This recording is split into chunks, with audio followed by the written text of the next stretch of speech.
درود بر شما بیننده برنامه اخباری آزادی هستید و من مومین احمدی با همکارانم از دوشنبه و پراگ آخرین خبرهای روز را اینجا نشر میکنیم. امروز 9 ایون است. نگاهی کوتاه به سرخط خبرها. در 2 سال 120,000 تاجیک شهروند روسیه شده است. خطر به امنیت ملی تاجیکستان یا امکانیت برای زندگی بهتر؟ پدرم گرفتنی بدین نماندمش گرفتن همین ولم دامو جای مقصد پدرم ویدناجیست و چی دورانه مقصد ایمنا پاسپورت نگرفت. اسرائیل درخواست دونالد ترامپ رئیس جمهوری آمریکا را پذیرفت و گفت که حمله به ایران را بس کرده است. یک آموزگار از ناحیه نورآباد که هم لطوکوب شد و هم جریمه‌اش کردند میگوید اگر به دادش نرسند ترک کسب میکند. امیدم که وقتی قبضه می زحمت‌های عذابم زدن اولاد میکنم با جریمه میکنم با میگه که یگام چینی. مقامات میگویند تحقیق نشان داده است که مرزبان 19 ساله عادل جان اسلامزاده زیر ماشین باربر دولن مانده بر اثر زخم‌های برداشته‌اش در شفاخانه جان داده است. پیشتر پیوندانش در صحبت با رادیو آزادی گفته بودند که به این فرضیه باور ندارند چون در بدن او آثار شکنجه را دیدند.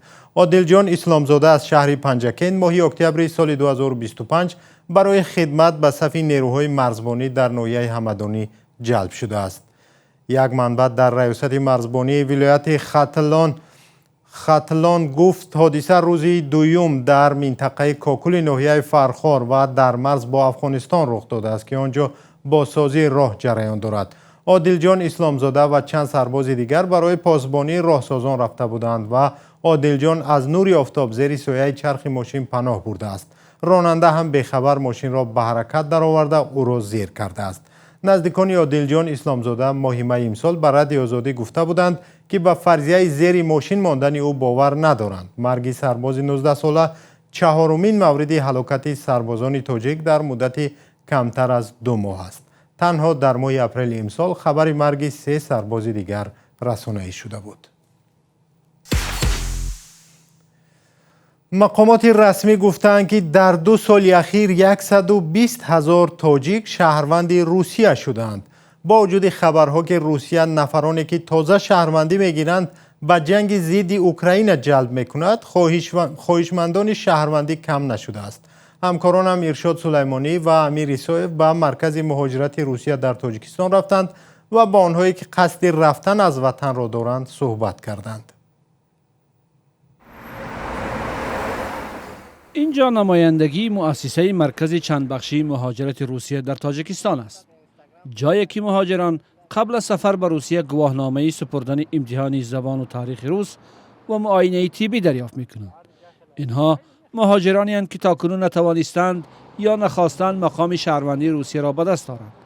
لبو آدمیزاد حساب زندگیش میروه کی کار کنیم مقصد زندگی را پیش بریم خونه بخری یا که زن گیری ما حساب همین خسیم برفتیم.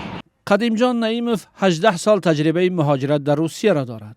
او در روسیه در بخش خدمت رسانی‌های منزلی و کمونالی بیشتر کار رسمی کرده است. برعکس شهروندان دیگری تاجیکستان که تلاش‌های زیاد دارند شهروندی روسیه را دریافت کنند، میگوید هیچگاه به این فکر نیست که تابع روسیه شود. همین последнее время نفوریدم گرفتم. مثلا خشتاورم بسیار شو گرفتم. شو پدرم گرفتنی بدین نماندمش گرفتن همین ولم دامو جای مقصد پدرم نگرفت ویدناجیست و چی دورانه مقصد ایمنا پاسپورت نگرفت. اما برخلاف این اندیشه های قدیم جان 120,000 تاجیکستانی در 2 سال اخیر شهروند روسیه شدند. با این نشان داد شهروندان تاجیکستان در روی خط خارجیانی که شهروندی روسیه را صاحب شدند جای اول را گرفتند. روسیه در سالهای اخیر قانون و تنظیم مهاجرت را سخت کرده است. مهاجران تاجیک برای رهایی از این سختی ها و دریافت دیگر امتیازها تلاش میکنند شهروندی این کشور را به دست دارند. اما یا همیشه داشتن تبع روسیه یک امتیاز است و یا پیامدی برای خود تاجیکستان نیز دارد. پیامدهای مثبت این تنها اقتصادی یعنی انتقال مبلغ. دوم این گویم اگر تینجی آرامی چقدر که به مهاجرت روند، یعنی که سطح گوییم نوروزگی، سطح بیکاری پست می شود. اکنون پیامدهای منفی یکم این اون است که روسیه میتواند هرگاه استفاده برد. فشار روسیه هرگاه میتواند نه فقط مهاجران، پیشتر گوییم تنها ما گفتیم که مهاجران استفاده میبرند، حالا امکانات بیشتر میشود استفاده بری اون شخصانی که دو شهروندی دارند. این هم یک گوییم اگر اهرام فشار نسبتی دولت تاجیکستان است. این کارشناس همچنین عامل‌های چون ضعیف شوی صداقت به وطن و فرار مغزها یا کادرهای بلند اختصاص را از پیام‌های منفی این روند می‌داند.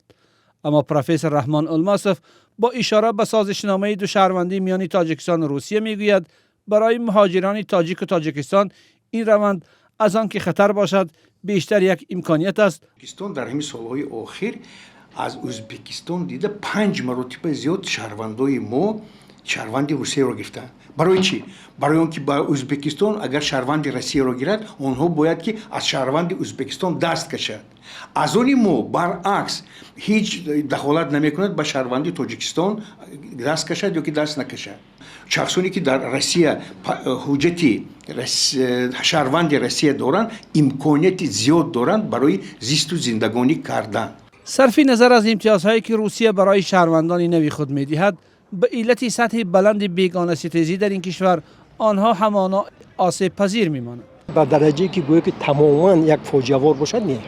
بنا به آمار روسیه نزدیک به 800,000 تاجیکستانی شهروندی روسیه را گرفتند که این تقریباً به 9% اهالی تاجیکستان برابر. مهم جان رحمانوف، آموزگار از ناحیه نورآباد، از مقامات تاجیکستان خواسته است که پرونده لط و کوب شدن او را از نو تحقیق کرده سببگار حادثه را جزای مناسب دهند وگرنه از تربیت فرزندان مردم دست میکشد. او بیانیه‌اش را در یک نوار ویدیویی روز 9 میون بر رادیو آزادی فرستاد. از یک با اثر دیده بارویان همین اولاد به رهبریت دولت رسانیده شود و میخوام که ترک همین ساحه کنم، یعنی ترک ساحه آموزگاری کنم. امیدم که وقتی قبضه می زحمت‌های عذابم زدن ولات میکنم با جریمه میکنم، بو میگه که یگام جنایت نیست، حقوق ویران کنه 5 روز که بازه میخشوندنش تمام قدر قیمتی ما که سال گذشته همین قانون درباره مقام آموزگار پیشوای معظم ملت امیر با امضا رسون اینا هیچ که به نظر نگیرید. رحمانوف میگوید یکی از شاگردان را برای گپگردانی سرزنش کرده بود، اما برادر او صاحبکار میرعلی آرزویف به جای اصلاح وضع 8 می آموزگار جوان را زده و هم به کشتن تهدید کرده است. اما دیرتر دادگاه آموزگار را جریمه بست و عامل لطکوبی او میرعلی آرزویف را 5 روز به حبس گرفت. هدف قانون درباره مقام آموزگار بلند برداشتن مقام آموزگار، حفظ شأن و شرف او، فراهم نمودن زمینه‌های مساعد رشد کسبیت و پیشبینی نمودن امتیازهای بیشتر برای آنها گفته شده است. سلام، اگر خط و خبر می‌خواهید ما داریم. نوید بامدادی، سرخط خبرها، اخبار تاجیکستان و جهان، گزارش‌ها و تحلیل‌ها. چی می‌گذرد و چرا؟ دانستن فهمیدن است. ضمیمه یا اپ ما را بگیرید. یک مقام اسرائیل گفته است کشورش با درخواست دونالد ترامپ رئیس جمهوری آمریکا حمله‌ها به ایران را بازداشته است. همزمان نظامیان ایران روز 8 ایون اعلام کردند که حمله‌های نوی آنها به اسرائیل پس از آتشبس ماه اپریل به پایان رسید. همکارم طاهری سفر گزارش می‌دهد. نظامیان ایران روز دوشنبه گفتند حمله‌های نو به اسرائیل را که نخستین حمله‌ها پس از آتشبس ماه اپریل بود خاتمه دادند. اما تهران تهدید کرد که اگر اسرائیل حمله‌ها به لبنان را ادامه بدهد ضربه‌ها را از سر خواهد گرفت. این تحولات پس از آن صورت می‌گیرد که دونالد ترامپ رئیس جمهوری آمریکا روز دوشنبه از اسرائیل و ایران خواست که تیراندازی را فوراً بس کنند. آغاز دوباره حمله‌ها قیمت نفت را در جهان تقریباً 4% بالا برد و تلاش‌های آمریکا را برای میانه‌روی در زمینه دستیابی به سازش برای ختم جنگ زیر خطر گذاشت. ویدیوها در شبکه‌های اجتماعی دود را نشان می‌دهند که پس از حمله اسرائیل به کارخانه نفت و کیمیا در ماه شهر واقع در جنوب غرب ایران به هوا می‌پیچد. سپاه پاسداران انقلاب اسلامی ایران اعلام کرد که در پاسخ به این حمله یک تأسیسات اسرائیل را در شهر حیفا هدف گرفته است. در همین حال با صدا دادن بانگ خطر از حمله هوایی و پرواز موشک‌های رهگیر، اسرائیلیان به پناهگاه‌ها شتافتند. در حمله‌های موشکی ایران در نزدیکی شهر آریها در یک محله اشغالی در کناره باختری رود اردن یک موشک به زمین افتاد و به خانه در شهرک یهودی نشین آسیب رسانیده است. درخواست ترامپ برای قطع نزاع پس از آن صدا داد که او از بنیامین نتانیاهو نخست وزیر اسرائیل خواست از حمله‌های بیشتر به ایران خودداری کند. ترامپ گفت می‌خواهد از خللدار شدن مذاکرات صلح با تهران جلوگیری کند، مذاکراتی که هدفش ختم نزاع بیش از 3 ماه است. جنگ در آخر ماه فوریه و پس از حمله‌های مشترک آمریکا و اسرائیل به ایران آغاز شد.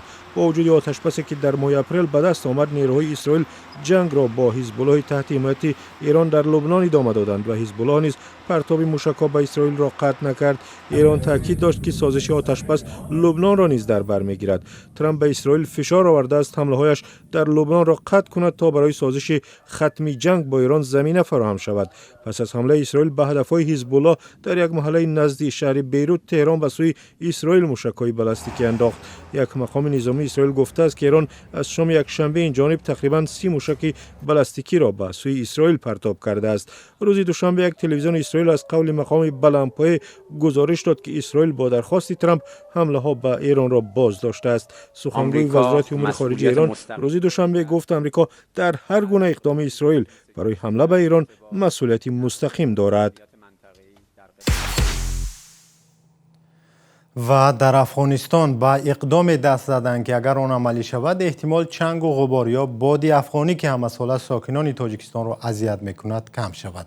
تا سال 2030 در این کشور نیت دارند که بیش از 200 میلیون درخت شنانند و جنگلزارهای نابود شده را برقرار کنند. کیومرث عطا این گزارش را آماده کرده است.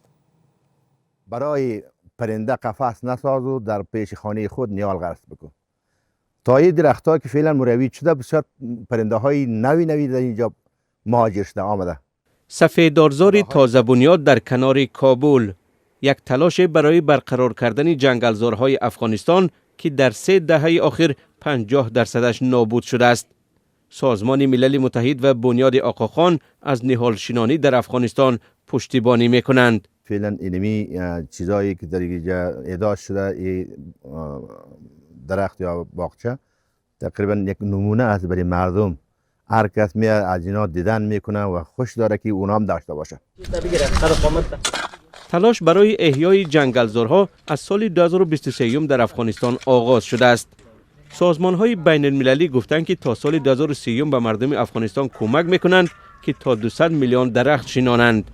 بنیاد جنگلزارها را یگانه راه کاهش گرد و غبار میدانند که همه ساله از افغانستان تا تاجیکستان میرسد و به محیط زیست و ساکنان زیان میرساند. نیال میشنان نیال چیز خوبی است، به محیط زیست فایده داره و اکسیژن بسیار خوبش تولید میکنه و آمدیم اینجا یک همکاری کنیم که تازه کمک کنیم.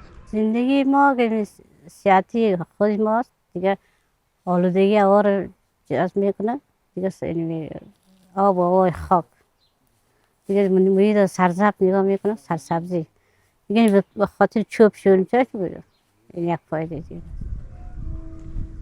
حالا در چند ولایت افغانستان وابسته از اقلیم، از ارچه و سفیدار تا درخت پیسته و نوهای دیگری درختان سایه افکن و میوه دهنده میشنانند.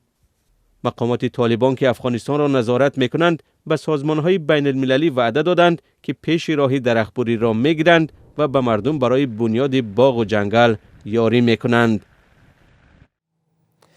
یک جوانی 18 ساله را در ناحیه عبدالرحمن جامی ولایت ختلان با اتهام پیروی از سلفیه 7 سال زندانی کردند. یکی از پیوندانش روز 9 میون به رد آزادی گفت حکم آصف صنوبرов 4 روز پیش به حضور خویشاوندان صادر شد.